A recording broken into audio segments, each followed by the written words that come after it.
Rapper King Harris, the son of T.I. and Tiny Harris, is a free man for now after bonding out of the Gwinnett County Jail following his arrest Sunday on speeding and drug charges. Flashback. Step out for what? So there's a firearm in this vehicle. You're already speeding. You don't have anything on you. I'm separating you from the firearm. Yeah. All right. Are you going to get out of the car or not? I don't tell me why. I already told you why. You didn't Pennsylvania versus Mims. Are you getting out or not? Supreme Court case law. Are you getting out or not? I don't know what it is. All right. Still, I can still understand his fear. You know what I'm saying? You in the car by yourself, you got a gun on the hood, you got two officers right there. I can understand his fear of not wanting to get out the car. Yeah.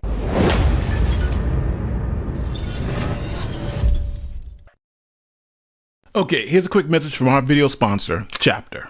Now, in my line of work, the most heartbreaking cases are where people lost everything because they didn't see the fine print until it was too late. Medicare is built exactly like that. You think your broker is actually looking out for you, but the facts suggest otherwise. In fact, the Department of Justice recently filed a massive complaint alleging that the country's largest brokers were steering seniors to plans based on kickbacks and not what's best for the senior. That's why I've partnered with Chapter. Their advisors are independent, unbiased, and salary-based, meaning they have no financial incentive to push one plan over another. They advocate for you, not the insurance companies. And Chapter is the only national advisor that compares every single Medicare plan nationwide, not just a select few. Historically, seniors working with Chapter have saved an average of $1,100 a year. The call is free, it takes under 20 minutes, and if you're already on the right plan, they'll tell you. Call Chapter today at 855-540-0624. Again, that's 855-540-0624. Get the advice you deserve. Links in the description and in the pinned comment. All right, welcome to the channel. Today we're looking at the arrest of King Harris on 4/12/2026 in Gwinnett County, Georgia. Now, for a little context, here's the news report. And a high-speed chase ends in charges for the son of Atlanta rap legend T.I. This is dashcam video from Gwinnett County Police on Sunday. Officers say around 1 in the morning, they spotted a Tesla Cybertruck speeding near Holcomb Bridge Road and Peachtree Corner Circle. Police say once they pulled over the driver, 21-year-old King Harris, they said he had a handgun on the dashboard. When they asked him to step out, they say Harris refused multiple times.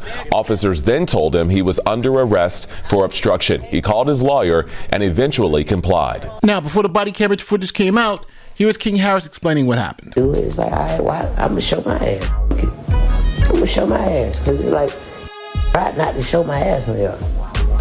You're not even being mindful of that. You're not even being mindful of that.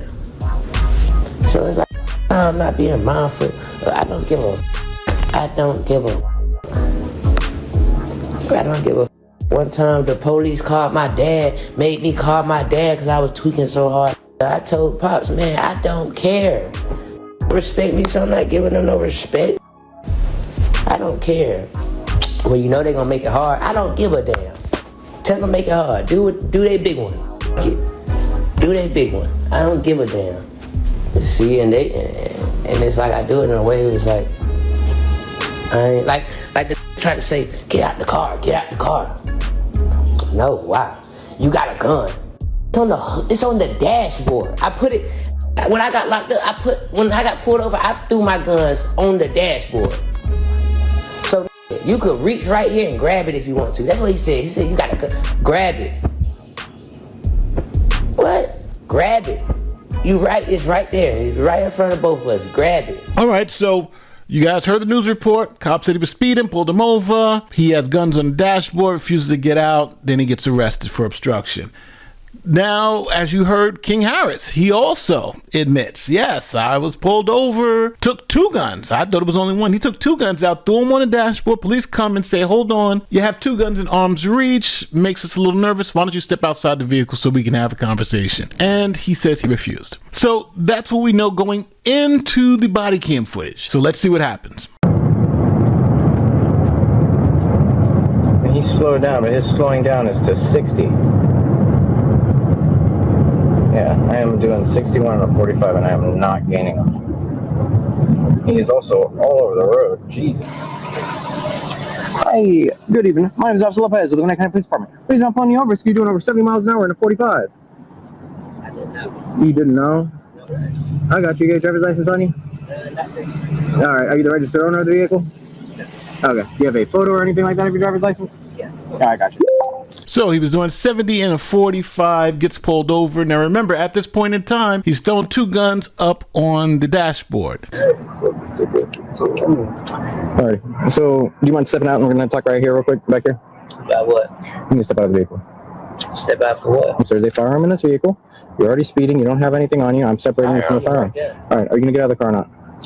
Tell me why. I already told you why. You didn't Pennsylvania versus Mims. Are you getting out or not? So we have a case citation, Pennsylvania v. Mims, 1977. Mims was pulled over for a legitimate traffic reason. Officers ordered him out the car, and the Supreme Court ruled that the police have the right to order you out the car if they pull you over for a legitimate traffic reason. So here, their legitimate traffic reason is he's going 70 in a 40-mile-an-hour zone. That gives the officers the right to pull over the car and ask the driver to exit the vehicle. We're not even talking about the fact he has 2 guns on the dashboard, but that's Supreme Court precedent. Supreme Court case law. Are you getting out or not? I don't know what it is. All right. You need to get out of the car. You're not telling me If you why. do not get out of the car, you'll be arrested for obstruction. You're going to arrest me for obstruction? Yes, if you do not get out of the car. I don't know why. I don't feel safe. All right, if you do not get out of the car, you'll be arrested for I don't obstruction. feel safe. Now, as you hear, he keeps saying, I don't feel safe, I don't feel safe. But unfortunately, you are speeding down the road. You've been given a lawful order. Supreme Court agrees that you need to get out the car when asked by the cop. And you have 2 firearms within arm's reach. If you do not get out of the car, you'll be arrested for You're not obstruction. telling me a valid reason why. That's a perfectly valid reason. Like, Google it if you want to. It's not going to end well for you. Let me call my lawyer, man. You have that right, but you're not even under arrest right now. You're still just detained. Now, in most jurisdictions, plain old speeding is not a crime. It's a civil infraction. So for civil infractions, you can use what's known as reasonable suspicion to stop the car for a brief detainment, give the citation, and let the person go on their way. They are not seized under the 4th Amendment of the U.S. Constitution. Now, if this was a seizure and he was going to be placed under arrest, that's a different story. There, you would need probable cause that a crime was being committed. And since speeding is not a crime, you can't arrest him for speeding. But because he is now refusing a lawful order by the police officer, it has elevated to the crime of obstruction, which the officer now has probable cause to make the arrest. My car. No, you don't. Yeah, I do. Get out of the car. Hey, Quinn. So I'm pulled over right now, and they telling me I got to get out the car for what reason? Because we're going to have a conversation back at the back of the They car. want to have a conversation. You need to get out of the car. Doesn't matter why. I'm doing it. I'm not getting out the car because you want to have a... No, I'm not getting out the car. Okay. All right. So All right. So at this time, you are under arrest. You are not free to leave. Now he is obstructing. So the police officer has probable cause that a crime has been committed, and this is the person who's committed that crime. And because we have probable cause, the officer can make a lawful seizure under the 4th Amendment to the Constitution. That's why now he is under arrest. Man, You are under arrest. I'm not under arrest. You are under arrest. I'm informing you that you are under arrest. I'm under arrest for And- what? Yes.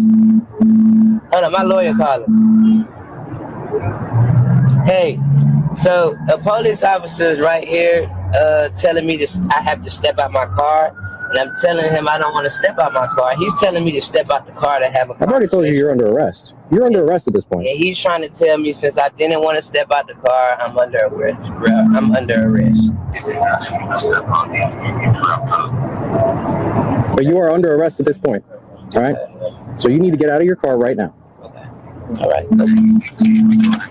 Now, I don't know who else was on the phone. It may have been an attorney, but it seems like he gave him the right advice. Hey, based on Supreme Court precedent, when asked by an officer who lawfully has pulled you over to get out your vehicle, you gotta comply with that order. Right. So this make y'all feel tough. Not the slightest. All it does is give me some paperwork. All right. All you have to do is get out the car. File paperwork. You want me to get out my car to talk to me about what? There's nothing to talk about. This is not your car. You're absolutely flying down the road at 70 miles an hour in a 45. There's Never had a police Also, tell me to step out the car to ask simple questions. Well, there's Never. a firearm within like 2 feet of both of our faces. Yeah, I'm gonna have It's you in step out front of of the car. you. It's in front of you. What are you talking about? Not just that, you have an open THC container in the center console. Okay. Oh. All right. Who do you want to pick up the car and the gun? So as you just saw the body cam footage, the police officers were extremely patient with this particular individual, even though he had 2 guns on the dashboard and not complying with lawful orders. Here is Charlamagne Tha God. This is what he thinks about the situation, the video that you just saw. Let me know if you agree with him. King should have just gotten out the car, but we all know how it feels to be blackanoid, which is black and paranoid in America. And King did say he didn't feel safe. So I understand that, but I also know that talking to cops like that ain't going well either. Now, I think it's highly irrelevant if King felt safe or not in that situation. He's got 2 guns in arm's reach. Police officers have already told him you were doing 70 and a 40. And on top of that, he doesn't have all his paperwork correct. So when police ask him to exit the vehicle, that is a reasonable request for the situation that they're in. And just because this driver says, I don't feel safe, doesn't give him the right to break the law. But you got to know the law too. If you're talking law, you got to know law, right? So if you're doing something which is a violation, which is doing 70 and a 45, you have a firearm in your car, right? And the police are saying, hey, we need you to step out the car because we want to separate you from the firearm. You weren't being arrested at that point. You were being detained. That was DJ Envy, and he just dropped the nuclear bomb on Charlamagne's entire argument. Yeah, but you still, I can still understand his fear. You know what I'm saying? You in the car by yourself, you got a gun on the hood, you got 2 officers right there. I can understand his fear of not wanting to get out the car. This argument is so dumb because it's like saying someone goes into a bank to rob the bank, and then police come and surround the bank. So now the person's stuck in the bank. And then you say, I can understand the guy's fear for not wanting to come out the bank. But that's irrelevant to what's actually happening. He's robbing the bank. That's the most important thing. His fear of coming out the bank is due to what he has done. He should drop his guns, put his hands up, and walk outside. There is going to be fear associated with it, but the fear was created by the defendant. I can understand his fear of not wanting to get out the car. I can understand him saying he doesn't feel safe. And then why? And then the second time he asked him, why am I being arrested, when he was on the phone with whoever Quinn was, and he was like, oh, because we want to have a conversation with you in the back. Well, that sounded a little crazy. They quoted a law that said that he had to get out the car, and then you hear King's attorney basically tell him they're not lying to you, like that is a law. So then he gets out the car. So this arrest seems totally legit, and I understand them trying to make it sound like there was some issue here with him feeling unsafe, and maybe it could have been done some other way or something like that. But I think these officers showed great restraint in handling the situation because there were 2 firearms in play here, and the officers respected his Second Amendment rights and explained to him the law, and eventually he did comply. So now, after the body cam footage came out and kind of blew up King Harris's narrative, here is his response to all this. What I'm saying is the police can do whatever the they want to because they have the authority to do it, but that don't make it right. Yeah, I mean, you can tell me to step out because you see it in here, but that's not the only way to handle it. Just like I could have handled it different, he could have too. Shit, I could have stepped out, but shit, man. Yeah. I ain't have to. When the say, hey, sir, I got firearms in the car, I'm just letting you know, they don't say, hey, sir, step out the vehicle so we can talk back here. They tell me that when I was. They don't tell you that. You just wanted to take me to jail to be extra and do some extra shit. Now, let's keep it real. This guy, King Harris, is no thug, right? He grew up in the suburbs. His parents are millionaires. He doesn't understand the struggle. This is a pretend role for him, right? He's got to act this way, act as if he's out there doing what he needs to do to survive, which is not the case when your parents are loaded. Again, Grammy winner millionaires. That's who his parents are. So this performance and these arrests are going to help with his street cred, but I think if anybody just looks under the hood, why the hell is he going around carrying 2 guns like somebody wants to assassinate him? But it's your Second Amendment right. I'm always strapped, so I understand it. But I think he is attempting to live a life that his father lived because he doesn't really understand any of that. But again, I've been wrong before. Don't forget, as always, like, subscribe to that great YouTube stuff. My name is Nate the Lawyer. I'm out. Peace.